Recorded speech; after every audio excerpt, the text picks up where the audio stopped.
Right, hello interneters and welcome back to Frogolandia. Yes, we are back in this park. It's been a while, I've not really had much time to record, so yep, we're back. So before we kick off to talk about anything else, right now I'm making some speaker boxes, which are a bit like the bush boxes, but I'm going to fit in a little bit better. These are the hidden speakers, because the area felt a little bit lifeless without anything else in there. So yeah, we were putting some speakers around, making it all lively, making it seem like this area's got a bit of personality and a bit of feng shui to it. And obviously they don't stand out too much, but obviously they are there if we need to access them. Because if you bury them places, you can't normally get them back very easily anyway. So yeah, that's got a bit of audio around, which is always nice. But yeah, in the last episode you saw us finish off this coaster that we are about to name shortly. But yeah, I haven't really got any suggestions or anything, so I presume everything is okay with you guys. No suggestions and stuff is good. What I will say is I have built a coaster for the next episode, however, I don't like it, so I'm going to start again. So if you have any other suggestions, please let me know down below. Obviously, we've only got a limited amount of coasters because of the research and stuff we need to do. But yeah, always put your suggestions down below. We have named the coaster Lavanda Stena, which means living rocks in a Nordic language. Don't ask me which one, but it sounds better in the Nordic language than it does living rock in the English. So yeah, that's the name we've gone for. Obviously, I'll always keep coming back in different episodes, adding different things just to make it a bit more lively and slowly fill in all the little gaps. Because there's no way this is done, but I did want to move on. I feel like I was a bit worked out of this coaster. I spent a fair few hours on it. So yeah, probably will come back and finish the area off a little bit more later on in the series.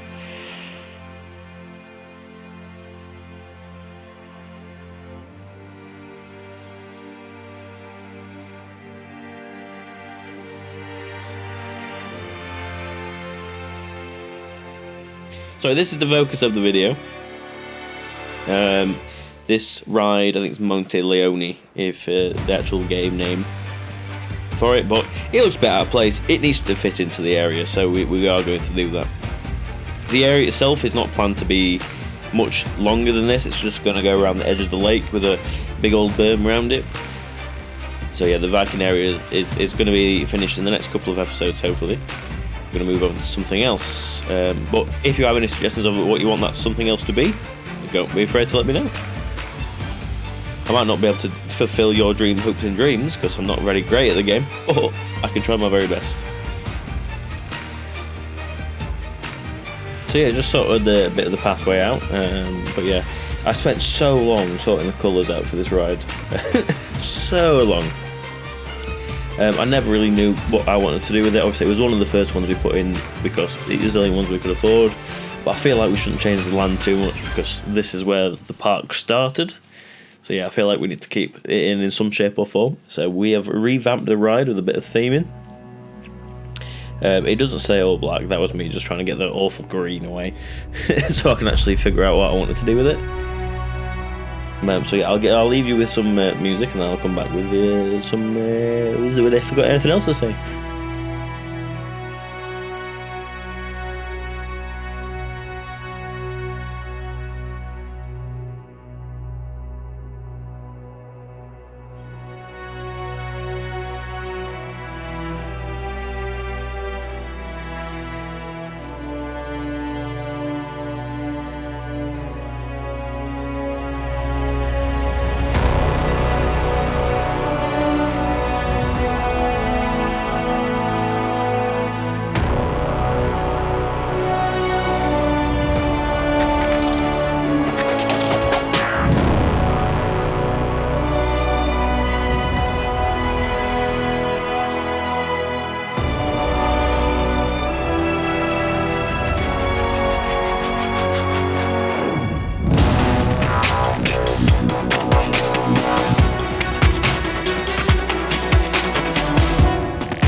So, obviously you've seen the building and the lights and stuff aside to give it a bit of personality and stuff. I didn't really know how to make this a bit Viking-y, but I feel like doing a good job. I also knew that, well, you also saw while building the water coaster, got a lot of rain.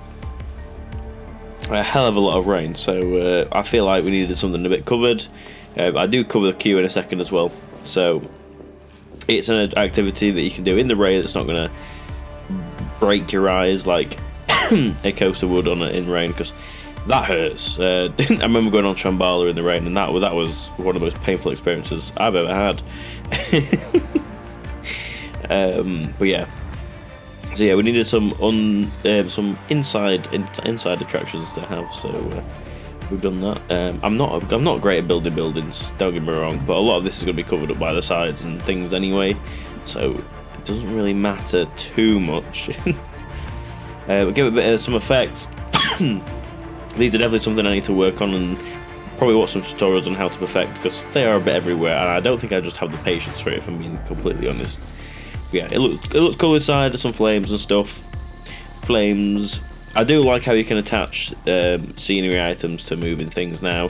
So obviously we saw it on the mast of the Viking ship there, where the mast doesn't actually come with a ride, but I'll put that on.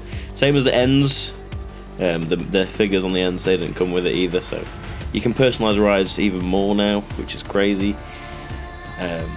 So yeah, I put the battle things. My thinking was, the actual ride looks a bit like one of the shields we've got, so we've put some weapons in there as if we are off to a Viking ship war thing-mabobbery. So yeah. And to be fair, I think obviously it looks good without the building, because it looks like a shield, but also we needed something covered a little bit more. But yeah, I'll come back to you in a bit.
We are nearing the end of this video. So yeah, this is the outside of it. Obviously, we wanted it covered. The area looks a bit more filled in, a little bit more personality behind it, a little bit more viable to be a part of this area now. Obviously, it's still very open, still very Viking village rather than Viking town or city. But yeah, I kind of like how it turned out. It's not what I expected, because I can never build what I want anyway, if I'm being completely honest. But yeah, I think it turned out alright. So yeah, if you like this video, please obviously like, subscribe, and obviously comment any suggestions or anything you want to see in the future. But yeah, I've thoroughly enjoyed this one. It's more of it's a bit of a different build that I normally do. So I'm just going to decorate the Saddest building so the people on the ship just don't get bored of flying over a very boring building. Yeah, this ride is definitely an improvement now compared to what it was, 100%. So in the next video, you will see a new coaster, and expanding part of this area. Also, between now and then, if you can comment any ride types that I can actually use, I will try and incorporate those. We'll just have to finish off this area in the episode after. So yeah, thank you for watching. Please like, subscribe, and comment. But most importantly, stay wild.